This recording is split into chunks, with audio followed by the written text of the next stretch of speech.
Can you tell us about the origins of the SolarTechTRU?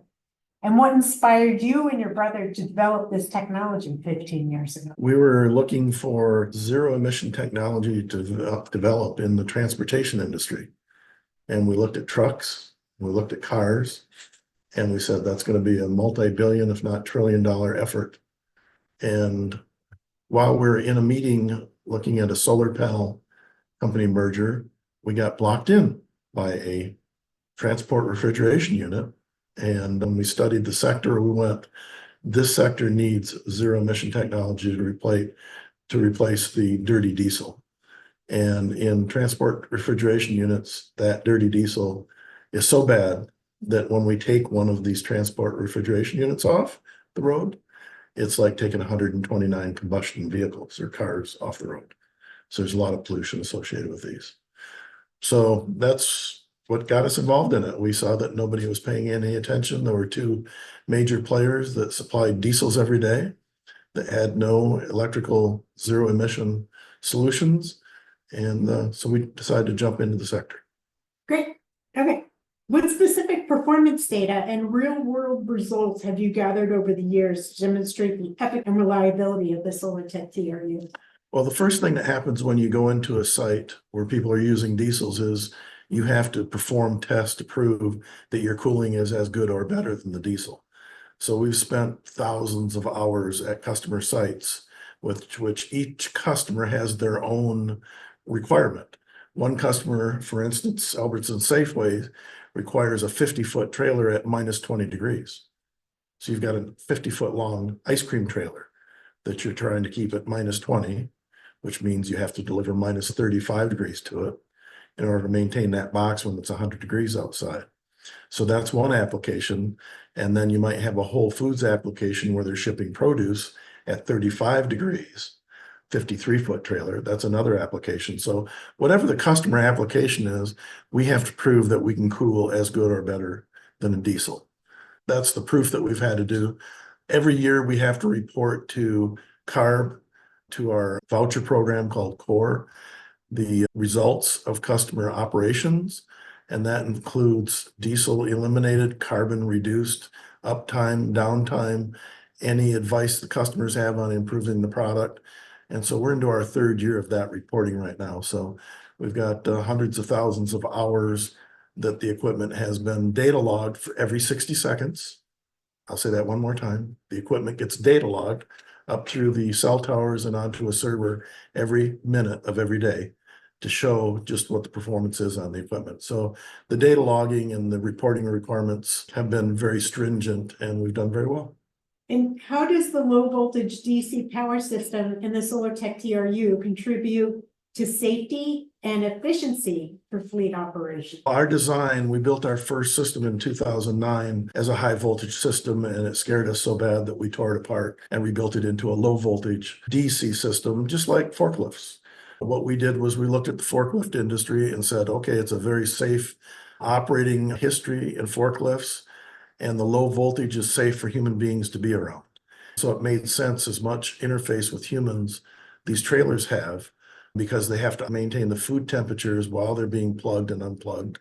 What we decided was to go low voltage so that we could never electrocute anybody. We don't fibrillate anybody's hearts, and there's no lockup electrocution or arc flashing events associated with low voltage. That was our history, to look at the forklift industry and say, that's safe for human beings to be around. That's why we are low voltage, 46 volts DC. That also lends to efficiencies because your batteries are all DC voltage and your solar panels are all DC voltage. So the only thing we have to flip from high voltage to low voltage is when we go on the grid. Now, when you try to decide whether you want to go with a electric TRU, the main question is, what's your range going to be? And so the efficiency of running DC on the road, away from the grid, away from your distribution center, is all DC. And again, your range extension with our momentum generator is a DC generator. Our range extension with the solar panels are DC powered solar panels. And of course, running the reefer with a DC battery pack, that's all DC on the road. Max efficiency is obtained while you're away from your distribution center, gives you max life battery expectancy, and it gives you the longest range on the road just being DC. I love this question. Could you explain how your proprietary cordless AI-based charging system works and how it benefits fleet managers compared to traditional plug-in systems? If you were to look at the data of trailers running every day, what you'll find is you average about a 10% downtime with human beings not plugging in the transport refrigeration units when they're supposed to be plugged in. With automatic charging and AI and computer involvement in that process, you maximize your uptime on your trailer fleet because the computer's doing the charging. And you don't have to rely on Joe, who decided that he's got a back pain this morning and he can't bother himself with walking to the back of the trailer and plugging it in. So when you've got automatic charging, then he's just got to drive his truck, park the trailer, pull away. You got no human interface. So we know from 2 million hours of operating time that we're saving 10% in your uptime by going to automated charging, and you're increasing the life of your batteries because your pads and automatic charging give you more time on the charger. Not only do you save the 10% uptime, but you're on the charger more and the computer's managing the charge more. Right. The email mentioned that AEM technology creates microgrids for distribution centers. How does the system operate and what are the key advantages for fleet operators? We would like people to be operating 100% off solar panels. It's just like your home when you think about your home. If you add energy storage to your home, you can capture more and more solar power as solar panels get more efficient or as you deploy more. And so with a microgrid, a lot of facilities are starved of grid power. And when you decide you want to bring in 20 more electric tractors, you can't do it because you have to pull power in from Southern Cal Edison into your facility. So rather than doing that, what we propose is to put a microgrid in where you put solar panels and energy storage to supply the energy that our TRUs require. We can do that with TRUs because they don't require a lot of energy compared to a tractor. So you can do 100 TRUs compared to maybe 20 tractors and gain 20 times or 5 times more pollution reduction for the same amount of power. And so TRUs are a great place to start. And when you combine the efficiency of a TRU with the advantage of using a microgrid and energy storage, you can stay off the California grid. And if you look around the country and you look at all the white papers online, what's everybody talking about? Oh, the infrastructure can't handle these EVs. When you take solar panel microgrids with energy storage, you're not on the infrastructure of the grids anymore. That's the big advantage in combining the automatic charging, the computer balancing of the battery packs, along with the energy storage and solar panel microgrid.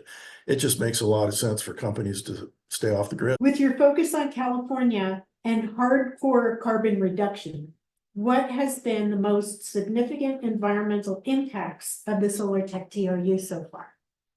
A story that we had at a grocery distribution company where the administrative assistant walked out and said, "Oh, you're here for a meeting. What are you here for?" I pointed to the 40 TRUs, electric zero emission TRUs we had running. And I said, "I'm here where we operate all these electric TRUs." And she looked at me and she said, "Oh my goodness, I didn't realize that. I haven't had to sweep the black carbon soot off my artificial grass here for months at a time. And I used to have to sweep it off every few weeks." There's a real world example of somebody understanding what the soot from black carbon emissions from diesels looks like. And what wasn't mentioned was I haven't been breathing that in either over these past months that the systems have been operating.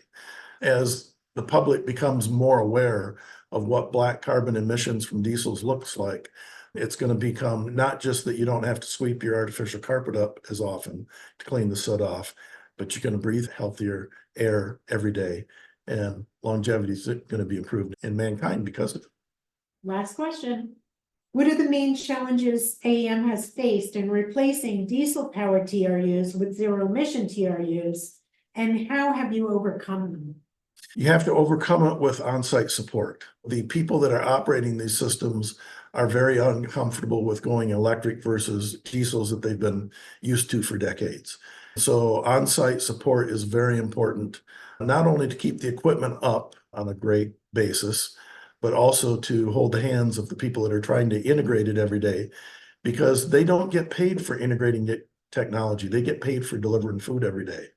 They don't want to be bothered with something new.